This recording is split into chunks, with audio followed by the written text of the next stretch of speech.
este tipo de situaciones. Se manifestaron, ¿por qué no llegaron a un acuerdo? ¿Qué les está ofreciendo la empresa? No nos han dado un detalle porque, digamos, eso es solamente lo que conversaron a grosso modo. Entenderán que los nervios de estas personas estaban alterados, sobre todo hablo de los ancianos, y tener una reunión con ellos también parece un poquito descabellado, pues, ¿no? O sea, esperemos que, no tenemos el detalle de eso, pero esperemos por lo menos que haya una persona relativamente de 40, 50 años que haya podido tener alguna decisión en esta reunión, que, reitero, no nos han contado específicamente cuál es el acuerdo, pero sabemos que por lo menos en la noche no fue algo directo para ellos, pues, ¿no? No fue un beneficio directo para ellos porque ellos han tenido que asumir absolutamente todo. Gracias por el reporte completo. Permanece en la zona, por favor, vamos a volver contigo en breve. Pero acá en Estudios Centrales lo que nos estamos preguntando en realidad es que queremos llegar, o sea, entendemos ya la problemática y tenemos a nuestro corresponsal ahí, Henry Rumiche. Pero ¿por qué se ha suscitado esto? O sea, ¿por qué una mega obra de un megapuerto que ha arrancado en el 2021, que todavía no está concluido y todo lo demás, genera lo que ha generado y que hemos visto incluso una imagen que parece un éxodo de la gente yéndose de su lugar de origen, ¿no? Para hablar de este y otros temas tenemos al ingeniero Miguel Estrada. Él es representante del Colegio de Ingenieros del Perú, ya lo estamos viendo, lo tenemos De Lima. vía Zoom de Lima. Le damos la bienvenida al señor Estrada y directamente, por favor, para ir a la yugular de este tema, ingeniero, ¿por qué cree usted que se ha producido esta mega obra que supuestamente ha tenido que tener un estudio de tierra, una prevención y demás? Bienvenido. Buenos días, ingeniero, lo escuchamos.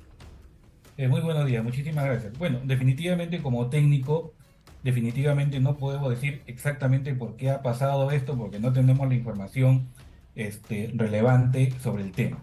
Pero contestando directamente a tu pregunta, ¿por qué suceden estas cosas en este tipo de obras? Recordemos que las obras de excavación en túneles, las obras en general de excavación son obras muy riesgosas.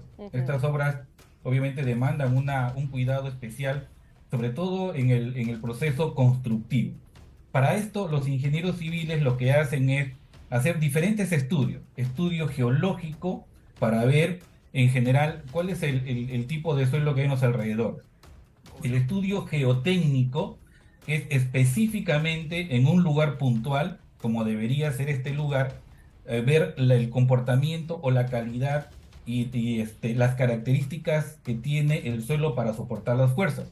Y finalmente, el estudio geofísico, voy a tratar de explicarlo esto de una manera bastante sencilla. Por favor, a ver, para entenderlo. Considerando las fuerzas dinámicas, es decir, las fuerzas del movimiento, las fuerzas sísmicas, en la fuerza del proceso constructivo, ver cuál es la resistencia de este suelo. Entonces, por ejemplo, haciendo una comparación con las obras de la línea 2 del metro, ¿Ya? cuando el túnel es muy superficial o la calidad del terreno es muy suelta, entonces no se hace la construcción por debajo de la tierra. Lo que se ha hecho, por ejemplo, en la línea 2 del metro es cut and cover, o sea, corta y cubre. Ingeniero, o sea, se pero excava toda la zona, preguntita. se abre, Sí, se construye el túnel. Ya, una consultita. Lo que dicen los vecinos, para contextualizar y para que la voz de usted, para toda la gente que nos ve en Chancay y que están también a la expectativa de lo que usted está diciendo, puedan más o menos conocer. Ellos indican que antes de toda esta debacle que estamos viendo en las imágenes, ellos escucharon unas detonaciones y culpan a las detonaciones de que luego, de manera subsecuente, se haya tenido que venir abajo la pista. ¿Tiene que ver una mala detonación, de repente ubicar no tan bien los explosivos? ¿Puede ir por ahí el tema o no? Bueno, seguramente, como te digo, no tengo la certeza del proceso constructivo, pero si es que han habido algunas detonaciones, seguramente era justamente para soltar el terreno y seguir las excavaciones. Todo eso se calcula, es decir, cuál es el peso que hay por encima del túnel, ¿no? Y eso es lo que les estaba explicando. Si Por eso, ¿qué falló ahí? ¿Qué estudio podría haber fallado? ¿El geológico, el geotécnico, el geofísico? Porque para eso hay los estudios previos, para evitar que se registren este tipo de hechos que causan tragedias, porque una familia perdió por completo su casa. ¿Qué habría fallado? Bueno, me parece que ahí hay que hacer esos tres estudios y esa verificación de estos tres problemas. Me parece que allí el geológico no tanto que ver porque es un área bastante grande. Me parece que el problema ha sido ahí geotécnico. Ajá. Ahora, Ese lo que estudio o no necesitamos, se habría hecho. y no, eso sí se hace de todas maneras, Para es una obra imposible así. que un ingeniero vaya a una obra y que no tenga un proceso constructivo en los planos de construcción, eso sí es imposible, ¿no? Y Ujú. sobre todo que es una obra de gran envergadura y de mucha Claro. Una importancia. mega obra, Y sobre, señor Estrada.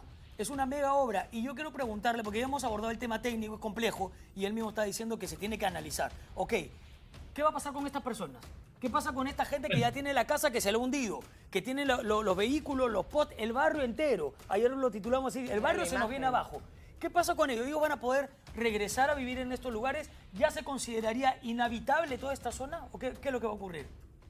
ya, primero tiene que haber transparencia de parte de la empresa constructora Ujú. para que diga cuál ha sido el problema y eso es primero. Segundo, acabas de mencionar que anteriormente ya al hundimiento ha habido Sí. algunas movimientos, sonidos. Entonces, eso ya era una previsión que debía haber tomado la empresa para avisar a las personas y sobre todo evacuar de esa zona. Tercero, afortunadamente no ha habido pérdida de vidas hasta el momento, Exacto. Ujú. afortunadamente. Ya, lo que se debe hacer es inmediatamente ver cuál es el área afectada y retirar a las personas de esas ubicaciones a cuenta de la empresa. No podemos darle este costo, trasladarlo a los pobladores, eso es imposible. Claro, solo para Tercero, cerrar una perdón, pequeña, sí. Sí, lo escuchamos, bueno, ingeniero. El tercer estamos, punto. digamos, desde el punto de vista técnico y social, qué cosa es lo que se debería hacer. Entonces ya vamos mencionando tres puntos. El cuarto punto es el estudio de detalle, y como les digo acá, tiene que haber una transparencia de parte de la empresa para que se pueda hacer los estudios adecuados y Ajá. ver si es que ese terreno luego va a poder usarse para nuevamente construir las viviendas allí. Ujú. Si no es posible, por cuenta y riesgo de la empresa, obviamente esta población va a tener que ser reubicada en un lugar seguro. Me Ujú. parece que existen las técnicas Sí. para poder hacer el reforzamiento de esta zona Ujú. y que estas personas vuelvan y que reconstruyan sus viviendas, como le digo, ¿Qué es a lo que se cuenta de la espera? ¿Qué es empresa. lo que se espera, En los ingeniero? próximos días, ingeniero, ¿podrían registrarse más hundimientos? Pues claro, podría ser, o sea, no podemos descartar absolutamente nada. Por Ujú. eso la segunda recomendación que les doy era que tienen que hacer una evaluación exhaustiva y ver la Ujú. posibilidad de colapso de otras zonas. Eso es muy importante, sobre todo para acá lo que tenemos que hacer es salvaguardar la Prevenir. vida de la Exacto, población. La exacto. vida no se puede recuperar, la parte material sí, pero la vida definitivamente no la podemos recuperar y Bien, justamente me ingeniero, parece que ahí la empresa gracias tiene por una la alta información que responsabilidad. nos ha dado mucha atención, porque los vecinos precisamente nos transmitían esa interrogante, ¿no? Va a seguir colapsando diferentes áreas de nuestra zona, que es el temor que tienen, porque si bien hay 4 casas afectadas, ellos temen que otras viviendas terminen, como la imagen que teníamos del inmueble en el cual se vino prácticamente toda la fachada abajo. Hay que prevenir y sí podrían colapsar otras áreas, es lo que está diciendo el ingeniero.